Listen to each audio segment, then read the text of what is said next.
bien, partez, laissez-nous partir. Et c'est grâce à ça que... Bonjour à toutes et à tous, nous sommes à Strasbourg le 19 juin 2020, il est 20h. Nous sommes actuellement à la manifestation pro Adama Traoré, pro George Floyd et j'en passe. Et nous allons essayer de recueillir l'avis de nos chers Alsaciens et essayer de savoir quelles sont leurs motivations, leurs conditions, leur volonté dans cette manifestation. Reportage. Je pense que c'est important d'être ici. Ouais. Pourquoi ? Parce que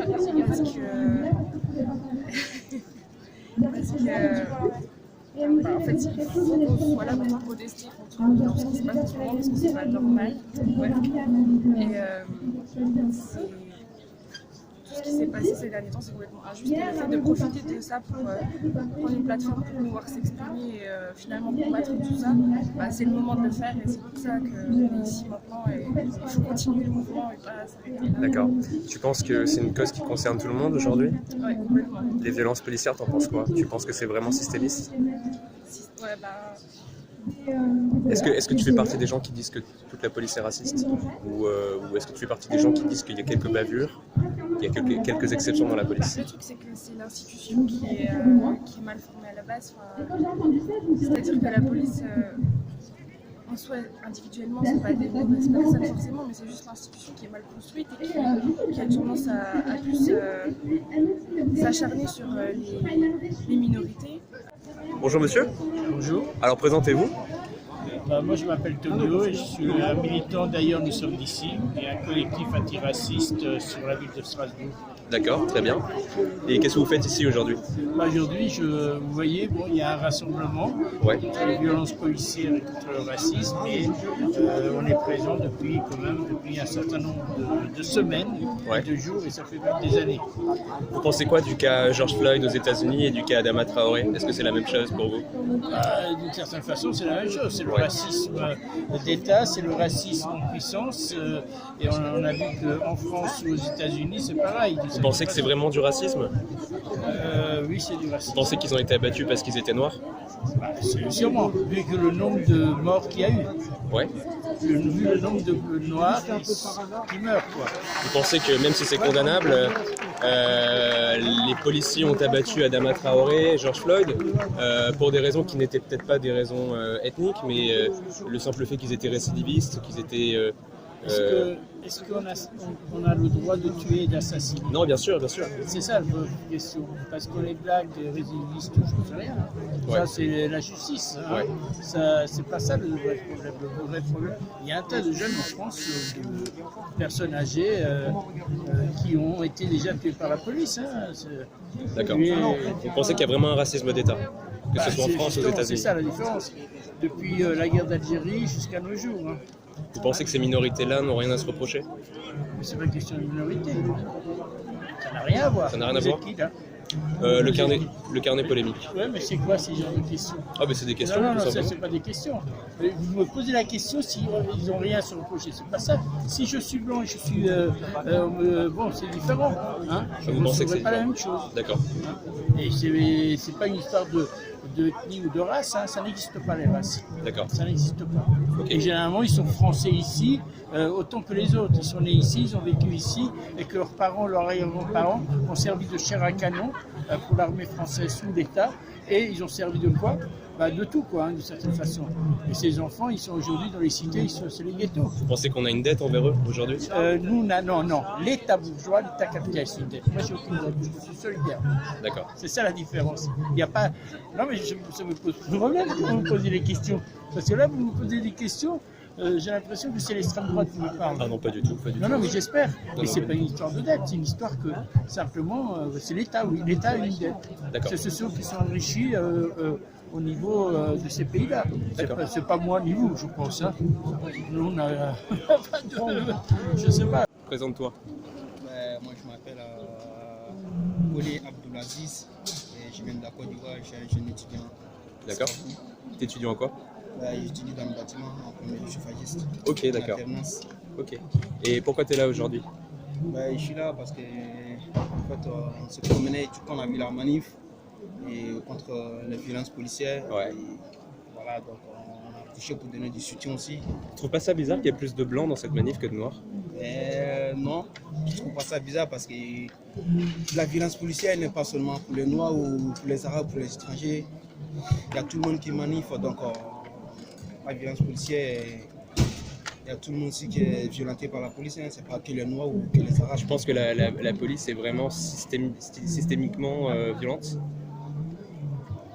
Ben, je dirais pas forcément que la police est violente, mais ça peut y arriver qu'il y a des... Je te sens pas très motivé. Comme si tu savais pas où tu étais là. Si, bien sûr, je sais où je suis, mais... En fait, je peux pas forcément dire que la police elle est violente. Alors que, voilà quoi, j'ai jamais subi une sorte de violence. T'as jamais subi de violence de la part de la police? Non, de la part de la police, franchement. Et tu penses quoi du racisme d'État? On parle souvent de ça en ce moment. Ouais, du racisme d'État. Le racisme, il peut y avoir du racisme dans tous les métiers, pas seulement au niveau de la police. Ouais. Le racisme, on peut pas dire... Tu disais que la police est raciste, c'est comme si tu disais qu'un pays est raciste. On ne peut pas dire un pays est raciste. Non. Ouais, au sein de la police, forcément, il y a des racistes. Bah oui, mais il y en a partout. Ouais, donc... Est-ce que tu penses que c'est une vraie manifestation ou une fausse manifestation? Quelque part, est-ce qu'on ne crée pas un débat, un faux débat? Bon, je ne dirais pas forcément que c'est un faux débat, mais à travers de ce débat, je trouve que en fait, les politiciens prennent ça pour faire un débat ou voilà quoi. Tu penses que l'objectif c'est de diviser la population? Ouais, justement, je pense que les politiciens en profitent de ça pour faire un débat pour diviser la population, pour faire de la discrimination au sein de la population. Ouais. Donc on est toujours dans la manifestation. En parallèle de celle-ci, il y a une dame qui est venue m'accoster pour me demander pour quel média je travaillais. Je lui ai dit que c'était un média sur Internet, sur YouTube.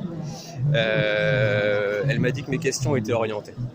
Je lui ai répondu que j'ai une liberté de ton et liberté d'expression sur YouTube qui me permet justement d'orienter mes questions. Enfin voilà, c'est assez intéressant. Je pense que il y a une petite Gestapo qui sévit, qui contrôle. Apparemment, on n'est pas libre de pouvoir se promener sur la place publique et poser des questions aux gens. Alors, merci monsieur. Est-ce que vous pensez qu'il y a vraiment un racisme d'État aujourd'hui, quelque chose qui est systémique? Oui, systémique, le racisme d'État, c'est un peu dangereux parce que comme terme, je dirais personnellement, je n'emploierais pas. Ouais. Parce qu'il y a un côté très officiel quand on dit racisme d'État, et ça a existé, et ça existe encore sous diverses formes. Donc je dirais pas racisme d'État parce qu'on n'a pas des textes sur lesquels s'appuyer. Mais après, systémique, oui. Le sujet de la lutte contre la police, bien sûr, on peut parler du racisme dans tous les niveaux de la société. Alors si je reprends votre panneau, apparemment la police est raciste, sexiste, homophobe, lesbophobe, transphobe, putophobe. Et je prends le raccourci du la police, on pourrait dire des policiers. Là, je reprends une formule d'un film, il y a des poissons volants, ça ne fait pas une caractéristique des poissons. Alors, vos prénoms, mesdemoiselles? Alors moi je m'appelle Eden. Ouais. Et moi c'est Michel. D'accord. Vous faites quoi dans la vie? Vous êtes étudiante peut-être? Étudiante. Ouais. Étudiante en quoi? En sociologie. Sociologie? Quelle année? Première année de sociologie? D'accord. Question toute bête, qu'est-ce que vous faites ici? On est là pour manifester contre les violences policières. Ouais. Vous pensez qu'il y a aujourd'hui un vrai problème avec la police?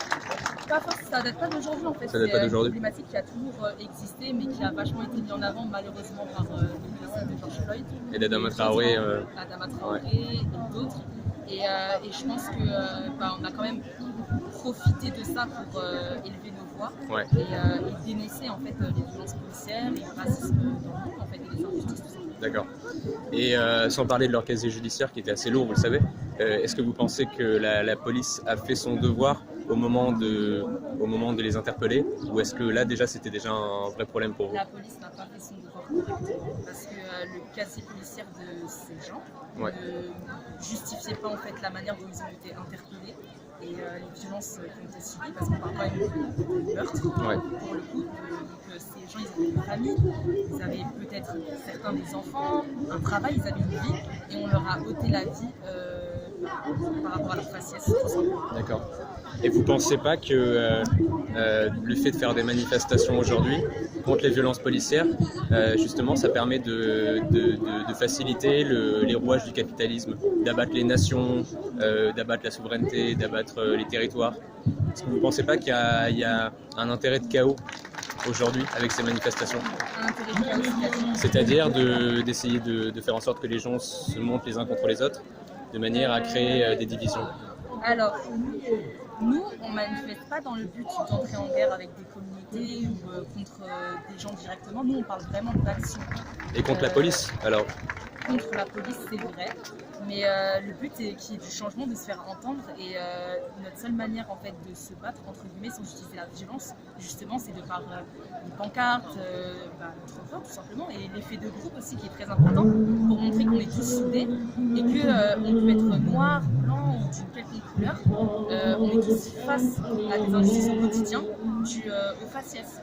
D'accord. Soit pour trouver un travail. Il y a vraiment un délit de faciès? Oui. Vous pensez vraiment, moi, étant blanc, je vais être privilégié peut-être par rapport à toi? Totalement, Ouais. totalement. On parle même de privilège blanc. Il y a un vrai privilège blanc, vous pensez? Oui, Ouais. totalement. Mais par exemple, je sais que la plupart aujourd'hui des SDF dans la rue sont blancs, hétéros. Est-ce qu'on peut vraiment parler de privilège blanc? Alors, je pense que le privilège blanc, quand on cherche du travail, il est quand même présent. Maintenant, il y a tout autant des SDF noirs que des SDF blancs.